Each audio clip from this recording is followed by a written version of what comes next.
Hi students, today I am going to take a lecture on Tennyson's poem The Lotos-Eaters. And yes, this Lotos-Eaters was first published in the volume of 1832 and it was revised. It was even improved for the later editions to come. And finally, then Tennyson finished its entire form. As far as the theme of this poem is concerned, the theme was suggested by Homer's Odyssey.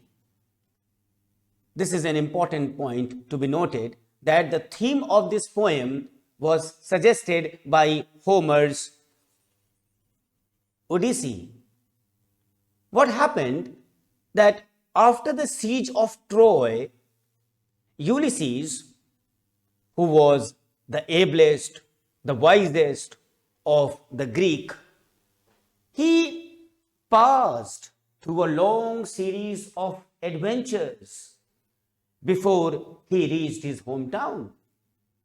And if you see, students, in the 9th book of the Odyssey, ये बताया गया है कि how Ulysses and his followers, they landed to a place which was somewhere around the African coast, and where the inhabitants, वहां के रहने वाले लोग, क्या किया उन्होंने? They gave them the fruit of the lotus. Lotus एक प्रकार का फल होता है जो खाने को दिया. Gave them the fruit of the lotus to eat.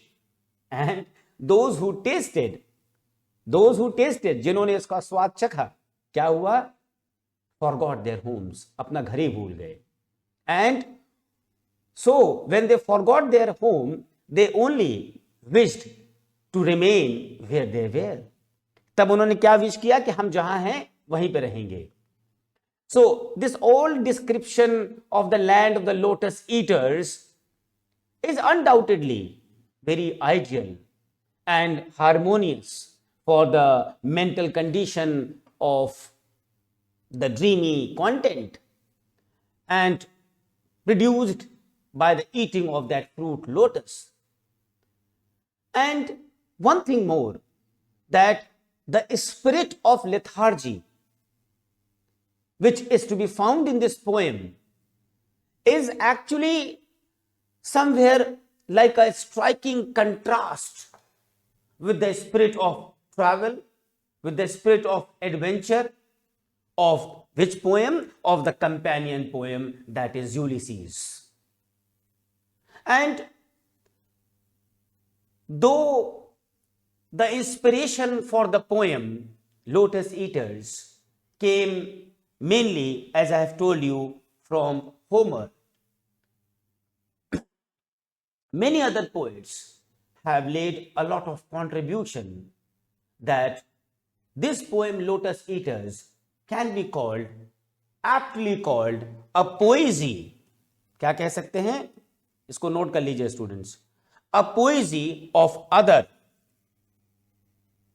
men's, a poesy of other men's flowers. इसको आप कहीं भी क्वेश्चन में लिख सकते हैं. It will give you good marks.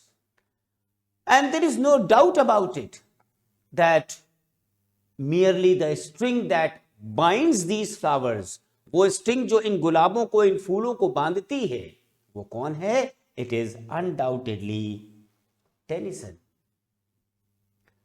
Now, we will also discuss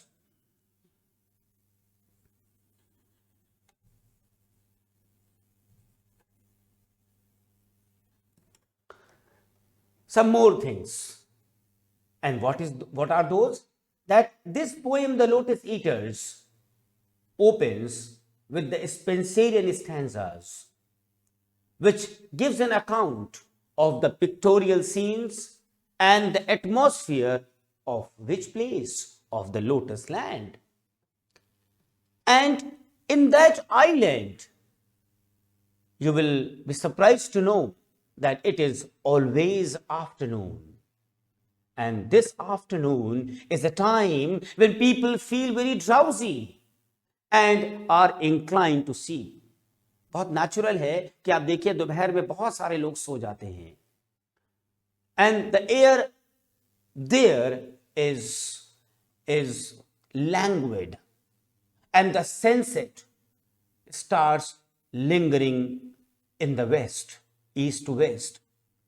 And Tennyson's craftsmanship, Tennyson's art of writing actually reaches to that perfection level in the description of the waterfall. Along the cliff to fail and pause and fall did seem. This one line is from this poem. And the interior landscape of the island, which we are describing, which we are teaching, which we are following, consists of some yellow downs which are bordered with palms and lot of greenery which is to be seen there. And the Lotos-Eaters come to the sailors of Ulysses and the lotus fruit and the flowers, and whoever takes them, they feel very drowsy, very sleepy, and we get one of the most beautiful word pictures, we can say pictorial pictures in the poem, and this is all by Tennyson, by the pen of Tennyson. And the sea, the wandering foam, all seem to be very varied, and we can see, we can feel that the nature background is actually in close communion, is in close harmony with the mood of the sailors. And this poem is actually a great and a very fine example of the interior landscape painting. We can find, we can say emphatically, we can debate, we can prove that yes, this poem is known, is blessed by the pictorial scene, by the pictorial quality written by Tennyson. Then what happens, students? इसके बाद follow होता है poem के बाद उसको बोलते हैं Choric Song. Then follows the Choric Song, and where the sailors, they start singing together, and in their song they give arguments after arguments in favor of a life of rest, of a life of inaction. And in the island there is actually a sweet music. It has been described in the poem also. And there are cool mosses through which the poppy flowers are hanging down their heads. Such a beautiful pictorial scene. And the leaf, the flower, the fruit, all grow and die at the same place. They never move, they never roam about. Then why should they, who are the roof and the crown of all things, never fold their wings and have rest? Apart from this, students, human life is basically short, and it is no good to face the stormy ocean or to have a fight with evil. It is far more sweet and melodious to recline, to listen to the gentle, sweet music of that island. And in this scenario, they would also receive a welcome, a confusion, a trouble in their homeland where they cannot do anything. क्यों? क्योंकि they have grown old, they have grown weak. So, the poet says that let what is broken so remain, and let them rest inclined on beds of amaranth and moly. When we go to the last stanza of the poem, the sailors, they start giving the examples of gods, and they start argumenting in favor of a life of rest, of a life of tranquility, of a life of quietness. And the gods in the heaven, the gods in their heaven have to do no work. Why? Because they are reclining on the hills, careless of mankind, drinking their nectar. Instead of sympathizing with man, they smile at the sufferings, enjoy the sweet music of his prayer, which is meaningless to them.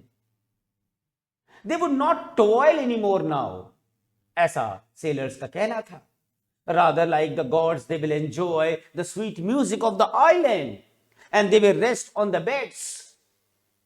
It is to be noted here, students, that the conception of the gods given here is pagan, P-A-G-A-N, and not Christian. They are not merciful and loving as the Christian gods, but indifferent and even cruel. They even take the pleasure in the sufferings of mankind. But it should be remembered that this view of the gods is not Tennyson's. And the story belongs to the pre-Christian times. And it is the view of Ulysses' sailors that Tennyson has rightly presented here in this beautiful poem, The Lotos-Eaters. So students, I hope that you must have understood this poem, The Lotos-Eaters, which is a beautiful poem by a great poet of the Victorian time, that is Alfred Tennyson. And now you can go line by line and understand the summary of this poem, because whenever you are going to write the answers, whatever I have taught you, this is the crux of The Lotos-Eaters. Thank you.